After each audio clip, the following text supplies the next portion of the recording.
આજના ટેકનોલોજીના યુગમાં ગુનેગારો માટે બચવું મુશ્કેલ બની ગયું છે, જેનો જીવંત પુરાવો ભાવનગરના મોતી તળાવ વિસ્તારમાં જોવા મળ્યો હતો, જે ભાવનગર એલસીબીએ બાતમીના આધારે મોતી તળાવ ગ્રાઉન્ડ પાછળ ખાર વિસ્તારમાં જુગાર રમતા શખ્સોને પકડવા માટે ડ્રોનનો ઉપયોગ કર્યો હતો, જેમાં પોલીસનું ડ્રોન જુગારીઓ પર જતાં જ જુગારીઓ પાણીમાં કૂદીને ભાગવા લાગ્યા હતા।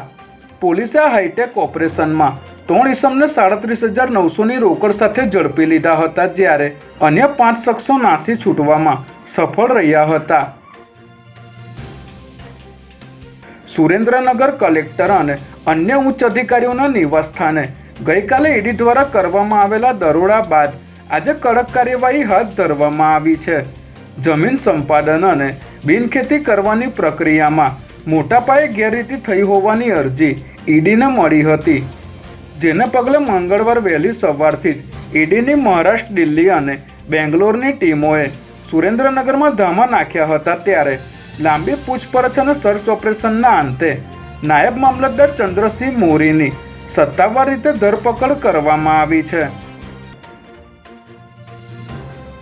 તાજેતરમાં બગોદરા વટામણ હાઈવે પર 2 અજાણ્યા લૂંટારુઓએ એક દંપતીને નિશાન બનાવી તેમની કાર સહિતની મટા લૂંટી લેતા ચકચાર મચી ગઈ હતી, જેમાં વડોદરાથી સુરેન્દ્રનગર સ્થિત પોતાના વતન જઈ રહેલા જય પરમાર અને તેમના પત્ની બગોદરાથી 2 કિલોમીટર દૂર હતા। ત્યારે હાઈવે પર અચાનક ત્રાટકેલા લૂંટારુઓએ તેમની કાર આંતરીને જય પરમારને માર માર્યો હતો।